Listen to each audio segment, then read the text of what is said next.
having your executives hearing the same things that you are from the same people, I think is really helpful, because otherwise, we've all had CEOs who are like, hey, we just saw this on LinkedIn.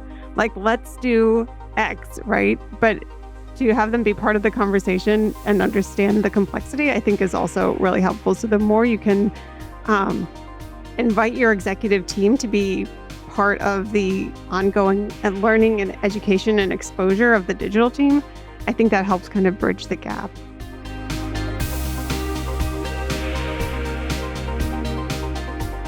Welcome back to the Lessons for Tomorrow podcast, the motivational poster in your ear. I'm your host, Brendan Cameron, the head of the manufacturing and distribution practice at AmericanEagle.com. And in this episode, we're going to be diving into how B2B companies can take what they've learned about digital transformation and actually put it into action. To help me explore this topic, I'm joined by Sarah Falcon from the B2B eCommerce Association. Sarah, thanks for joining me today. And before we get started, can you give me a quick intro about yourself and the B2B EA? Sure. Yeah, I'm Sarah Falcon. I'm an SVP of Global Marketing at the B2B e-commerce Association. I'm a partner there as well. We are a global network for manufacturers, distributors, and all the vendors who work with manufacturers and distributors around B2B e-commerce. And we have conferences, we have certification, we have resources. We just want to be sort of the education community hub for this wild world of B2B e-commerce. We're made up of a bunch of people who've been in this space for decades and have seen sort of the nitty-gritty and how hard it is to get e-commerce up and running. So we come with it with a lot of sort of compassion and empathy and understanding and understanding of the need to get connected with the people in this world. Oh yeah, and that was for the audience, because I of course know who you are. We hung out in New York City at the Shoptoberfest event hosted by Shopware. We had a conversation, we had a podcast already, but fortunately it got a little rowdy in the beer garden, so it kind of got placed onto a blog on AmericanEagle.com's website. So if you take a look in the description below, you could find a link of our first conversation. And the things we talked about were great. I think it's very much in the eyes of where you and I align on a lot of our practices and where we have our thought leadership in, but mainly stressing the importance of B2B ease of use and account-based management, how it's more than just product transactions. That's kind of what that old e-commerce belief model was, is that, a website was just that. And it's the new model, I think we both agree on, is business-wide. It's more than products. It's everything that company can provide value to its customers with.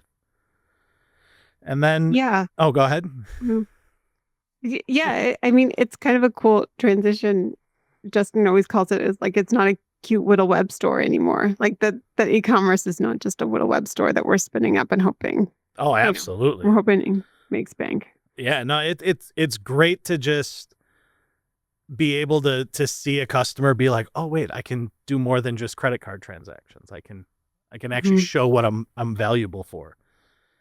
And that leads into what we see and what we hear from executives and owners about their views on digital marketing versus traditional, how it's kind of easy to pull the trigger on spending, $5,000, $10,000 to go to a conference, yet how dare I ask for $1,500 in AdWords spend for a month?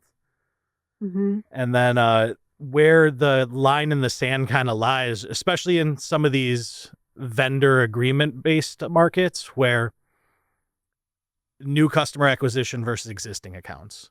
How many distributors out there say, we don't need new customers. We're fine. We have everything we need. So great conversations on that if you check out that blog. And the reason we're moving forward is because I think we said while we were sitting there, we could probably talk another hour on this. So here we are. Yeah. Thanks for having me back. Yeah. So from evolving B2B buying behavior and talking about how you align your revenue channels, like how digital marketing and AI are changing the game for these people, what stood out to me mostly was this idea of connecting the dots. It's not treating e-commerce, marketing, and operations as different entities within an organization where, the left hand doesn't know what the right hand's doing. But I think you have to make the move to become one larger digital ecosystem because everyone's going to be involved in that. So when we're going into this conversation, I think what we're really looking to how people can put those ideas into actions.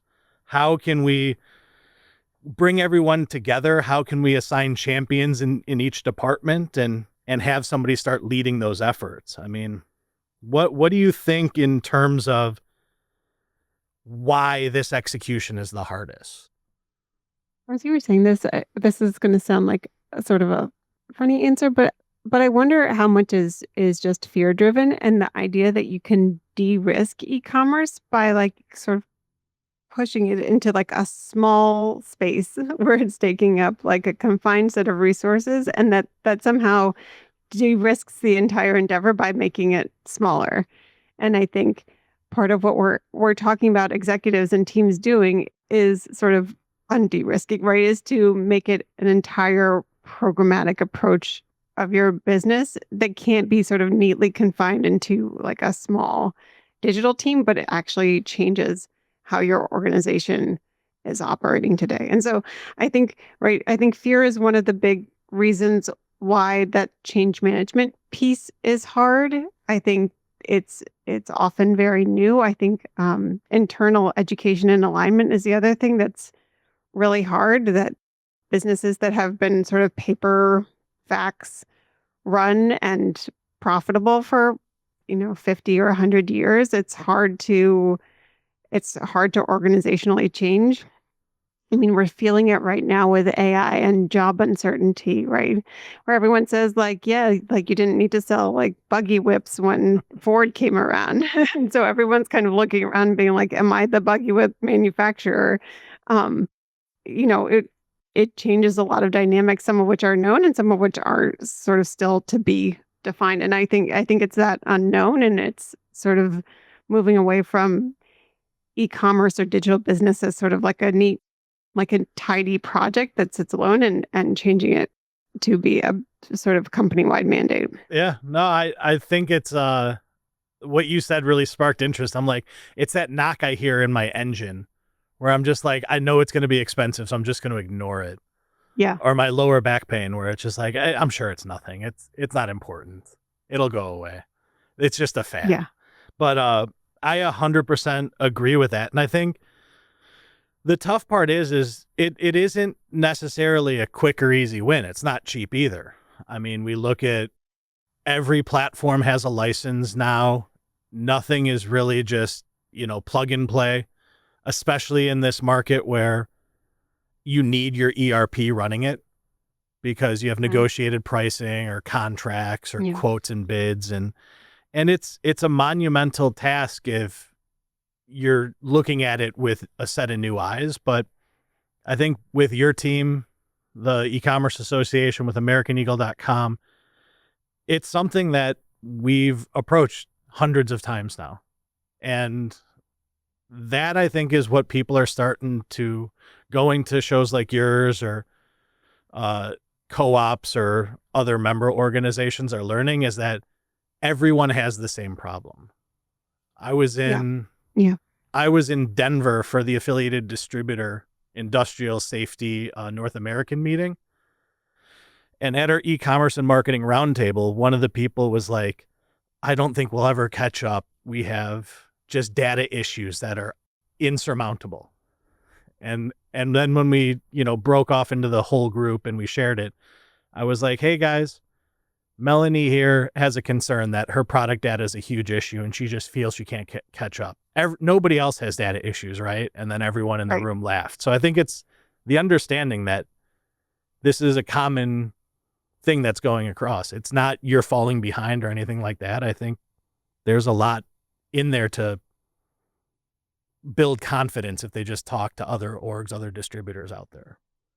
Yeah, it's kind of an interesting time, and it's very helpful to talk to other people in the community and understand, regardless the size of your organization, how both shared and similar and complicated these problems are. Yeah. Because the reason that they're not being solved quickly is because they're hard to solve, not because it's the lack of effort.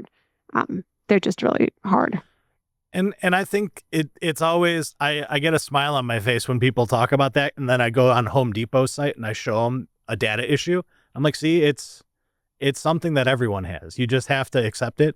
And I think you're right that smaller or people that are newer into this new area probably have it easier because they don't have the AI company policies. They don't have this thing where they have to get 8 different departments to approve before they can make an action. They're much more agile. And I think with talking to maybe more mature, digitally mature companies out there, they can get some ideas and immediately act on it. There's no red tape to go through. And like you said, I think that's that leapfrog effect, is you have those types of firms out there. But going into what it looks like day to day, how do you think that people inside an organization can start educating, other people and even leadership into taking action now? Like, everyone loves the webinar that happened or what they saw on LinkedIn, but how do I do that? Yeah, it's hard. I mean, to talk specifically about what the B2B e-commerce association is doing, 2 things. We have sort of a B2B e-commerce certification program that's designed to help teams all sort of speak the same language and talk about the same things in the same way. So that's one thing that kind of helps just everybody be talking about the same things.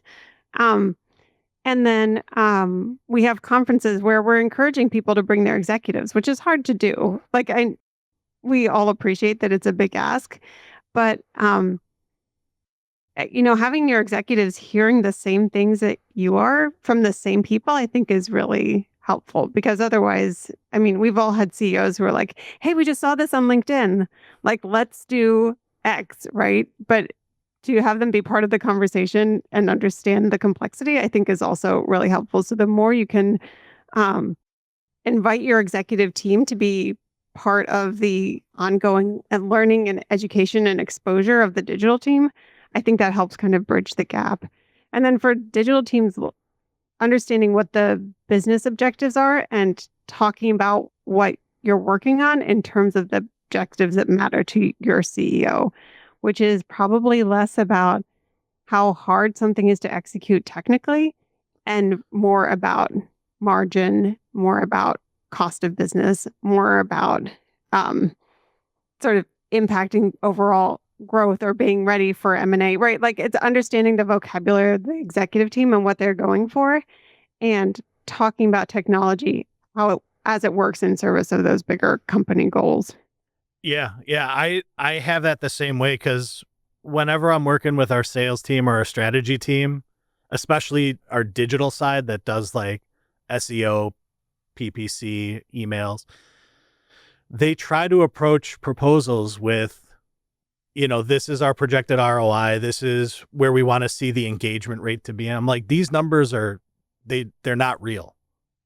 You're not talking, you're not going to get a CEO to buy in or a CIO to buy in talking about, we want our pages per session to increase, our engagement rate to go up. Like, we have to change that. And the job we do, I think, well, is translate that into the tangible ROI.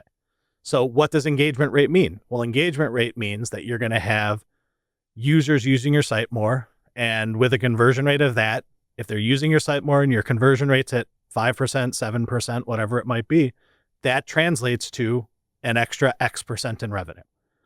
And I think digital companies are having that issue because you're going to leadership of these organizations that have never spent a day online in the company history, and you're giving them made up words.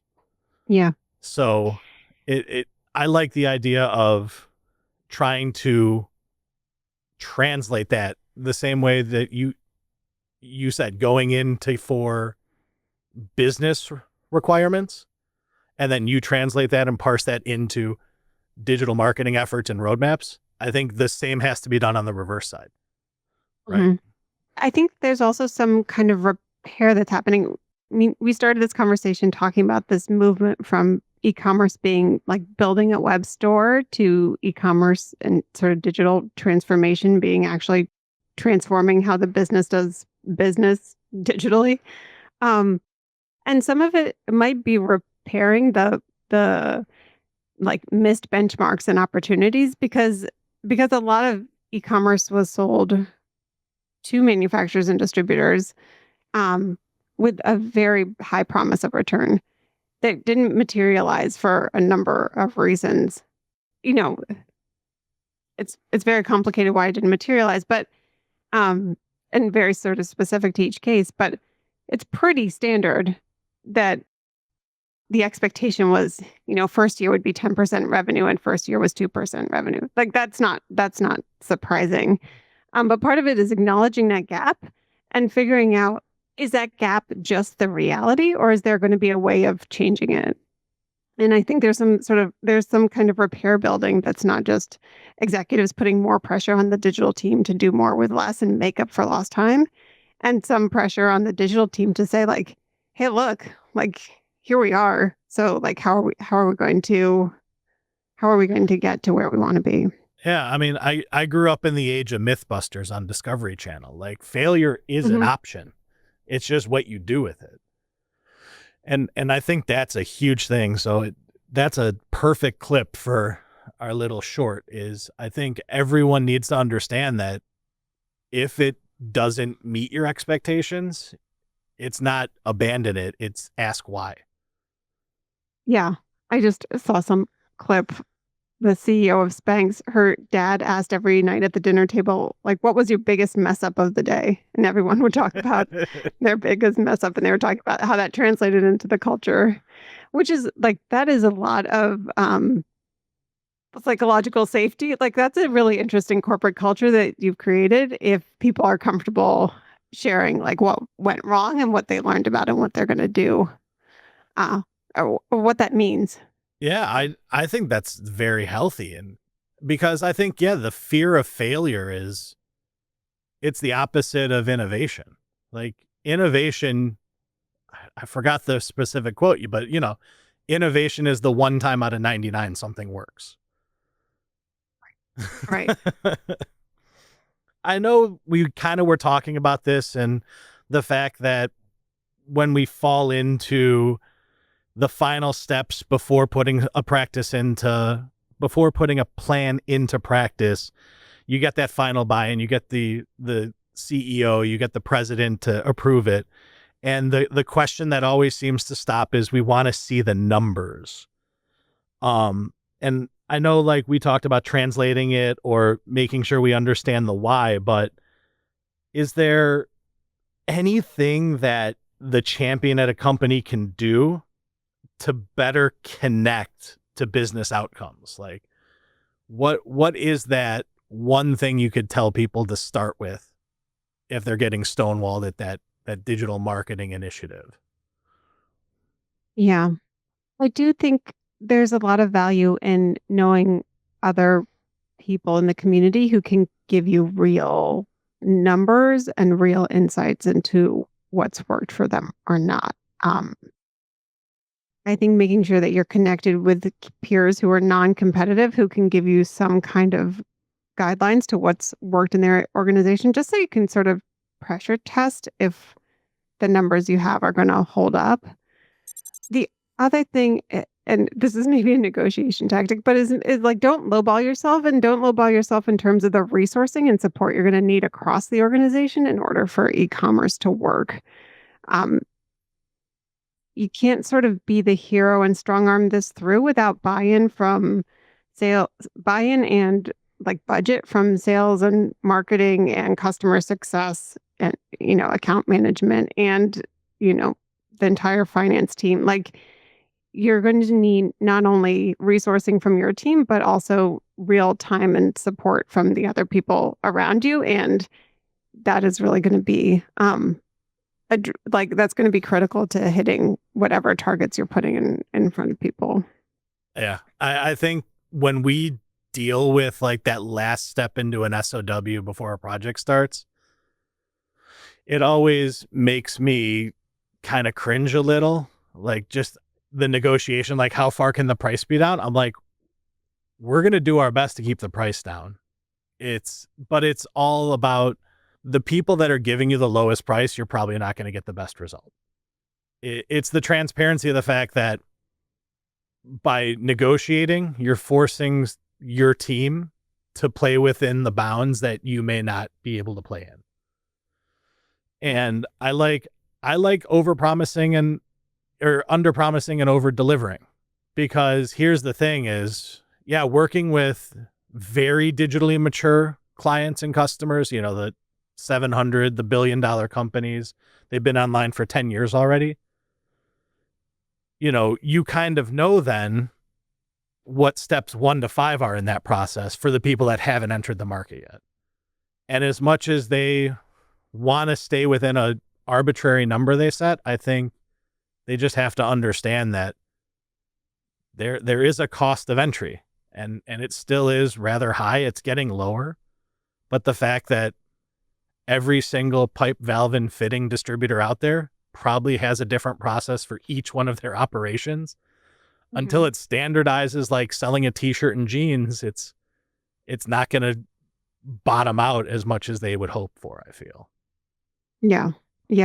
It's tough. You know, you said something, you know, we've been talking on each other's podcasts now for a couple of weeks. So you said something recently on our podcast with Justin King, that Grainger is a tech company.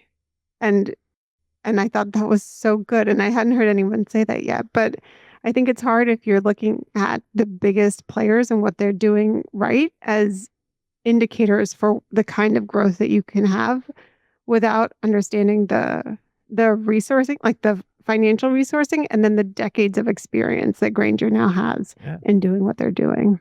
Well, I found I was doing, so I think it was like the 2022 B2B online show or something, 2023 maybe. Their VP of engineering was there. And that just piqued my interest. So I started diving into everything. And I found another website that had like the Fortune 500 list or the top of every market, like their PPC and AdWords budget. I think Grainger was like 16 million a month. Yeah. And it's like, yeah, okay, so how are you supposed to compete with disposable gloves when you have an AdWords budget of $1,500 and you're competing against them with 16 million? Like, I think you have to understand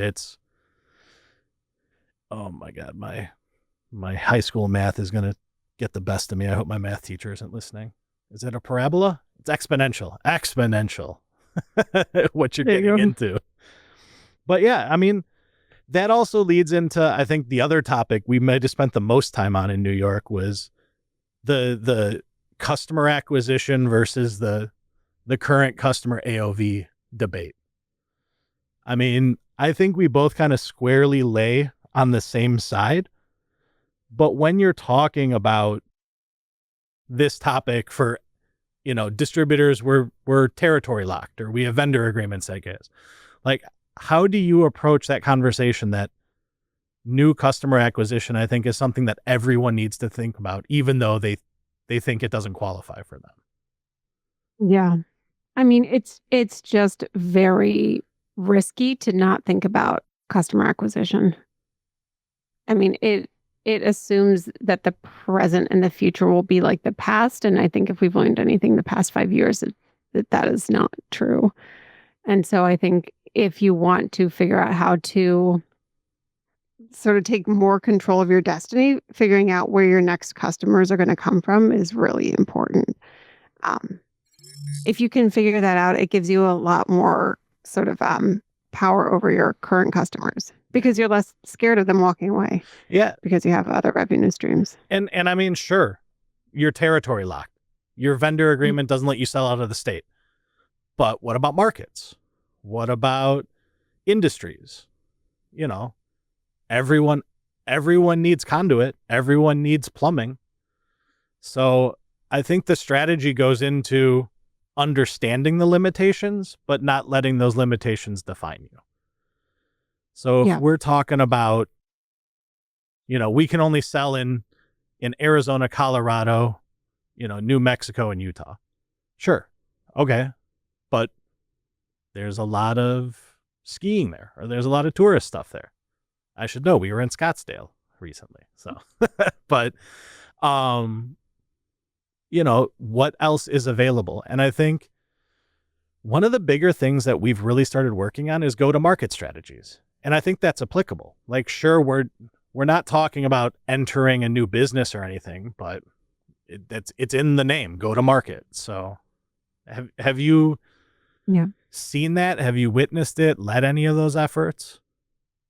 So, like you said, go to market, meaning a $1,500 spend on Google AdWords is probably not a go to market plan, right? A go to market plan probably involves a combination of like one-to-one, person-to-person selling, digital marketing coverage, and sales enablement. And so thinking about where are the opportunities and figuring out a go-to-market that is like if there's a market that you can actually capture.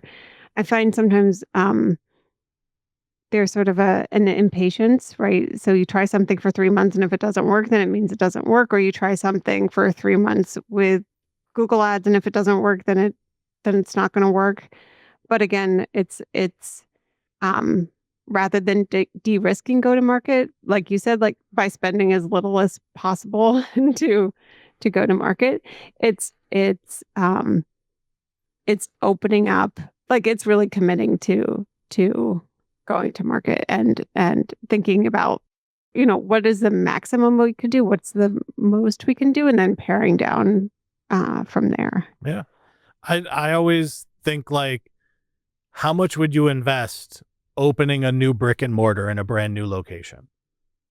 I mean, why are you, this falls back to the earlier conversation, how easy it is to get traditional budgets approved compared to digital. Like, you would spend a lot of money in the brick and mortar, the lease, filling up the inventory, hiring new people, and then marketing the hell out of that territory to get people to come to your location.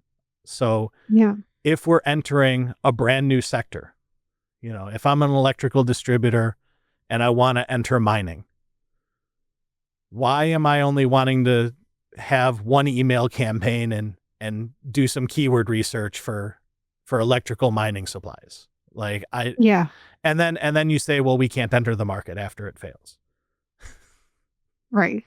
When instead you could figure out what are the industry conferences, what are the problems that you could solve for that vertical, who are the personas that you want to be talking to. You can do cold calling, you can do cold emailing, you can do, small dinners, you can do webinars. Like, you could think of I can think of a whole suite of marketing activities that you could put behind going after a specific target. And doing that over a long period of time, especially now. I think marketing is very hard now because it's very noisy out there. But the ability to have the patience to put out a consistent message that's meaningful to your target audience over and over and over and over and over again is incredibly valuable. And many companies don't have that perseverance. Yeah. One of the great things I walked away from the conference was I had a conversation with somebody, and they felt they had an issue with their value proposition. They had an issue with their branding. And I was like, here I could walk around to our top 5 salespeople at American Eagle and say, give me the introduction to American Eagle. What do you tell clients? And I know it's going to be the same 5 stories, maybe not identical, but all of the touch points, all the agenda items, they're going to be the same. I'm going to get 5 out of 5. And I go, if you walked up to your top 5 salespeople and you asked them for it, are they going to be the same? He's like, absolutely not. Mm-mm.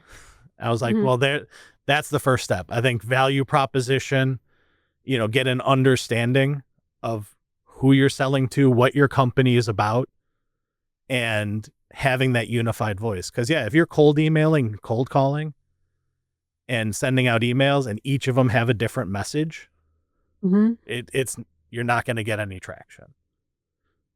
Yeah. People just won't know who you are. You have to make it easy for people to know who you are. And that kind of leads into a nice cheat way to do it. So you can always ask ChatGPT, what is the value proposition of American Eagle? And if it comes back consistent, you're okay.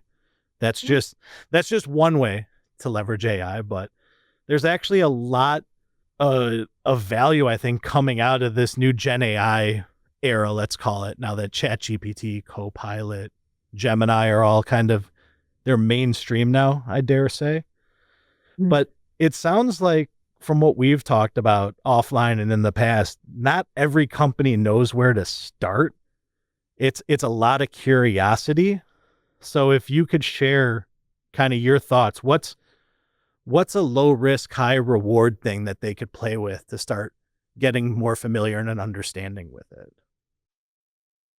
Well, you can ask ChatGPT how ChatGPT recommends you use ChatGPT. All right, so we both give the same answer. There you go. Which is like, you're asking, there's so much bias within the question and the answer, but it is helpful as a starting point. And just in my own, working with AI tools, being more comfortable with just saying, like, I know I could be working smarter and I don't know how. So let me just ask the tool how best to use it. And then the other tip that I heard from Nick Pericle was you give these tools as much information as you can. And then you say, like, do you have any questions for me? Before you begin an answer, like, do you have any questions for me? And then, ChatGPT or whatever will give you a little homework, 3 or so questions, and you answer those questions, and then you get more of a tailored response. So I think just getting comfortable with getting in conversation with these AI tools, and you quickly feel the limitations of where they are today, but you do also get more competence on using them. But that's on an individual level. On a business level, that's above my pay grade. So which one are you more common on, like Copilot or ChatGPT? Mostly ChatGPT. Okay. Just personally. Have you played with the notebooks at all? Mm-mm. Okay, so this is what I mainly use it for. So, for everyone that's listening, the LLM, the large language model, that is what controls, a lot of those Gen AIs. They're going off the data that's available. Notebooks in ChatGPT, I believe they're called projects in Copilot. They're the basis of an SLM, a small language model. And I love that because that's where I dump everything that I'm working on in one specific project. And then you start asking exactly what you said, Sarah. You're like, where are my gaps? What am I missing? What's going on? And instead of just going into the ether of the world out there, it's just focusing on your little folder.